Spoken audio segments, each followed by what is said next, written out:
Assalamualaikum warahmatullahi wabarakatuh. Perkenalkan, saya Femina Frasalia Tontoli dari kelas 5B1 mata kuliah Manajemen Perubahan. Dalam video kali ini saya akan memaparkan materi faktor-faktor pendorong dan penghambat perubahan organisasi atau perusahaan. Faktor pendorong ada dua faktor.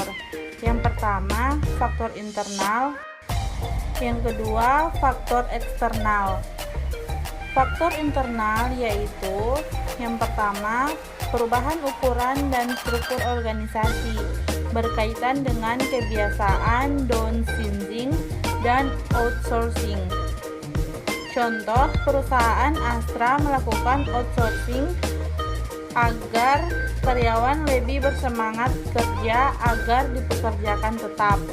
Yang kedua, perubahan dalam sistem administrasi dimaksudkan untuk memperbaiki efisiensi, merubah citra perusahaan untuk mendapatkan kekuasaan dalam organisasi.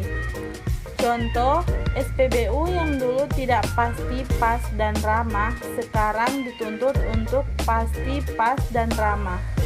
Yang ketiga, introduksi teknologi baru. Teknologi baru mempengaruhi cara bekerja orang-orang dalam organisasi. Contoh, perusahaan dulu yang tidak menggunakan internet sekarang menggunakan internet. Yang keempat, tenaga kerja berkaitan dengan bagaimana sifat karyawan di tempat kerja. Contoh, sifat yang solid membuat perusahaan semakin cepat dalam perubahan. Dan yang kelima, perubahan dan prospek SDM berkaitan dengan bagaimana karyawan dilakukan di tempat kerja. Contoh, adanya problem ketidakpuasan gaji yang akhirnya memaksa pemimpin untuk menaikkan gajinya. Kemudian selanjutnya faktor eksternal. Yang pertama, politik dunia. Politik sangat berpengaruh karena politik dapat menumbuhkan kekuatan untuk menekan negara lain. Contoh, dirobohkannya tembok Berlin akibat politik dunia. Yang kedua, karakteristik demografis.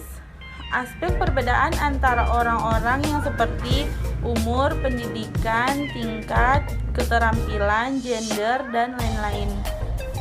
Contoh, penyetaraan derajat kulit hitam dan putih. Dan yang ketiga, kejutan ekonomi. Perubahan tiba-tiba ekonomi suatu negara yang berdampak pada masyarakat. Contoh, perusahaan yang banyak berubah saat Soeharto lengser dari jabatannya. Yang keempat, peraturan pemerintah. Kebijakan-kebijakan yang diambil pemerintah untuk mempengaruhi bisnis. Contoh, perusahaan dituntut saat undang-undang tentang gaji minimal disahkan. Yang kelima, kecenderungan sosial. Kebiasaan suatu lingkungan yang memperlakukan seseorang. Contoh, kecenderungan pengangkatan jabatan untuk ras-ras tertentu. Dan yang terakhir, kemajuan teknologi. Perubahan teknologi yang berdampak pada bisnis.